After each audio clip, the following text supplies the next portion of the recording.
This afternoon, the United States and Albania convened a UN Security Council Arria-formula meeting on the peaceful protests that have taken root in Iran.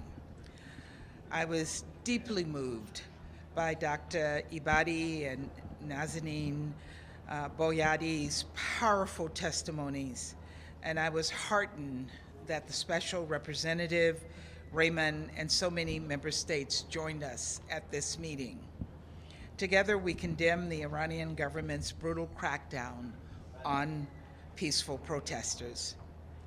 We cannot stay silent as security forces detain, torture, and gun down peaceful protesters, as dozens of civil society activists, journalists, and lawyers are locked up. But today was also incredibly uplifting. It was a chance to shine a spotlight on the brave women and men that have taken to the streets all over Iran. Across ethnicities and social classes, Iranians have come together under the banner of women, life, freedom. These protests have spread across the country and even around the world, from Istanbul to Afghanistan to New York. People have gathered to protest in solidarity with the Iranian people. These demonstrations should inspire all member states here at the UN, because while change in Iran should only come from within Iran, we have a responsibility to stand with the Iranian people. Our words are powerful, they hold weight, and Iranians must hear from us. We must give them our moral support. That's what you heard today from countries around the world. The United States also believes there must be accountability for the horrific repression and violence the Iranian government is carrying out. That's why, as Vice President Harris announced today, we will work with other member states to remove the Islamic Republic of Iran from the UN Commission on the Status of Women. The work of promoting gender equality and empowering women should not be entrusted to a member state that systematically oppresses its own women and girls. We will also look for opportunities to raise this issue in every applicable UN forum, including the Human Rights Council and in Third Committee. We must rise to meet this moment, and we must stand with the Iranian people as they protest for women, for life, and for freedom. Thank you very much. We'll start with Maria. Thank you so much, Mrs. Ambassador.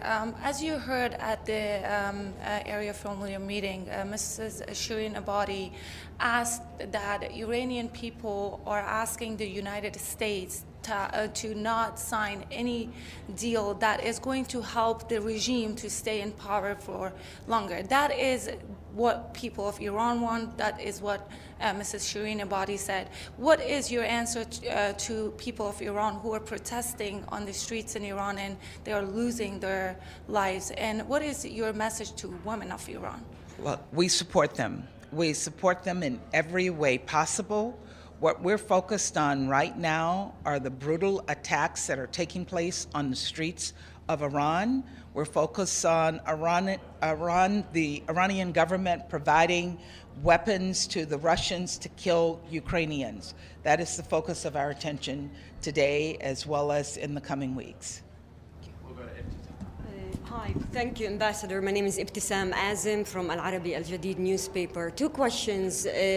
Earlier today, the Iranian ambassador unfortunately didn't take any questions, but read a statement accusing the U.S. of mangling in internal affairs, and then said that the sanctions on Iran are the ones who causing the suffering of the Iranian people. So your comments on that. And my second question is on what the special rapporteur said today, Mr. Rahmani, about he called on establishing a special independent mechanism to investigate the violations of human rights in Iran.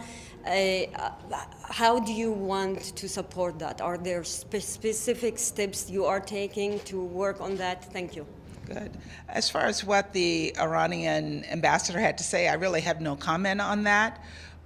What he said was not unexpected. What is happening in Iran is very serious. They are attacking women and men who are protesting on the street. A young woman was killed. In fact, more than one was killed. And the Iranian government is responsible for that. The world is not responsible for that. Sanctions are not responsible for that. What they need to do is start allowing for freedom of protest, allow women to make decisions about what they would like to wear, and not kill them or jail them because of that. We support the special reporter's call for a special commission to investigate and hold accountable those members of the Iranian government responsible for this. How that will be developed is not yet on the table, but we support his efforts. We have time for one more. We'll go to Michelle. And James, we'll get you out. Yeah. He's got a quick one. We were already talking. It's on a different subject. It's important. Yeah.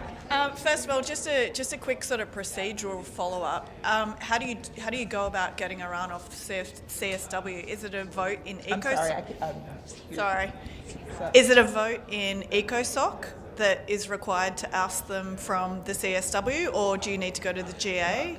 Look, we're going to be working with other member states on how we proceed on that. We haven't determined that yet, but over the course of the coming days and weeks, we will be doing that. North Korea, there was more missiles overnight. Are you planning to raise that in any form at the Security Council? And when was the last time that the US tried to reach out to North Korea? Look, we are very disturbed by these tests.